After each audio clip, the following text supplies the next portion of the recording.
So this has been an interesting week.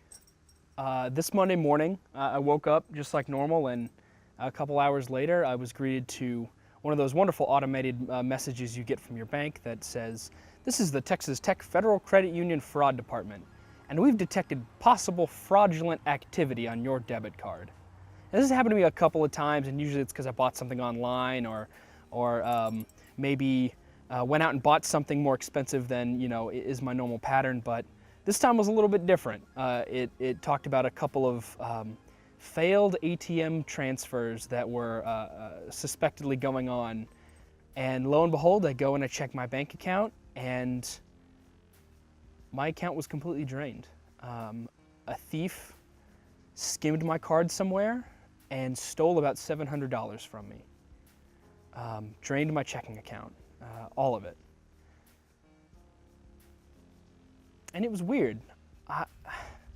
My immediate thought wasn't anger. It was immediately just, how can I get my money back?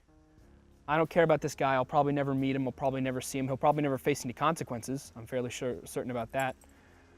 How can I get my money back? How can I be made whole? Is what I was thinking.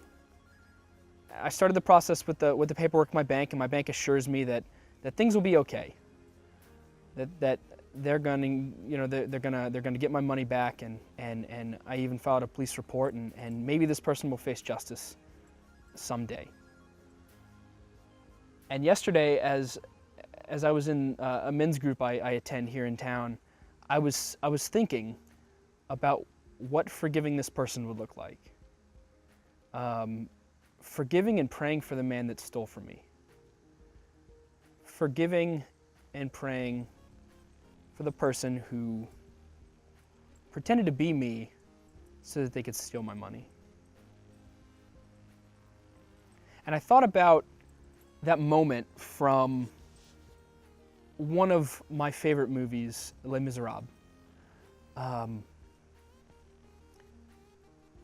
where Jean Valjean, the main character, has just gotten out of prison, and he ends up being taken in by a priest.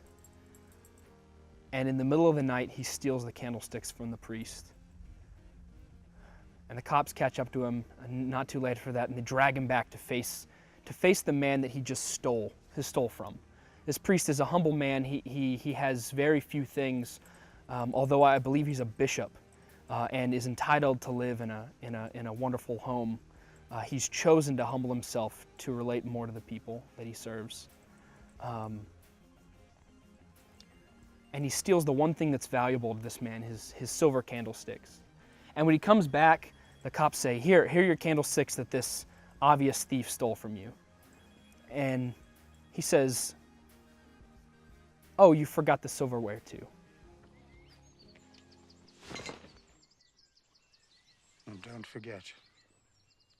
Don't ever forget.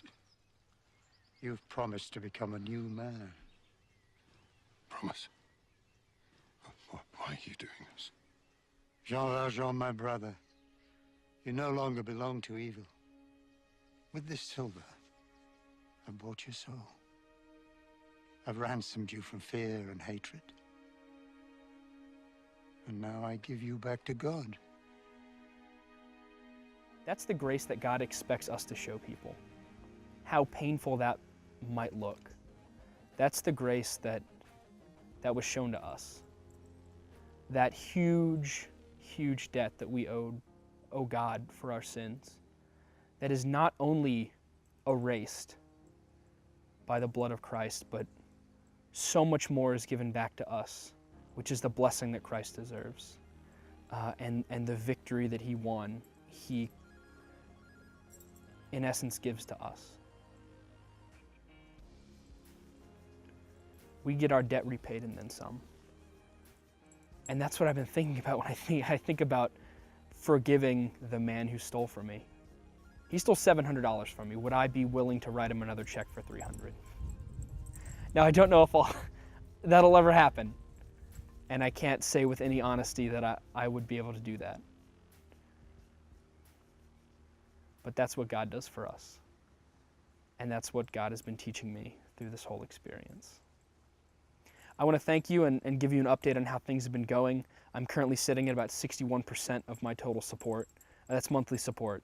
And I am privileged and blessed with the task of meeting with people and updating them and inviting them to share in my ministry and share in what God is doing up at the University of North Texas. I've recently got to meet everyone on the team there over a video call, and they're all great. And I look forward to getting up there as soon as possible to meet with them. Things that you can be praying about, that the bank would handle all this situation and that everything would be made square soon. Having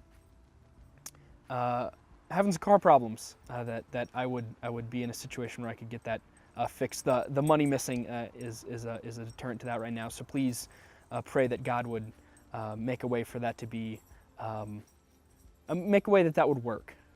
And I also have a prayer request for my cousin, who is, she's had problems for a long time, and she is right now pursuing ways to get healthy and to bring positivity into her life and to bring people who are going to bring positivity into her life. So God, would you please pray that God would continue to guide her in that and continue to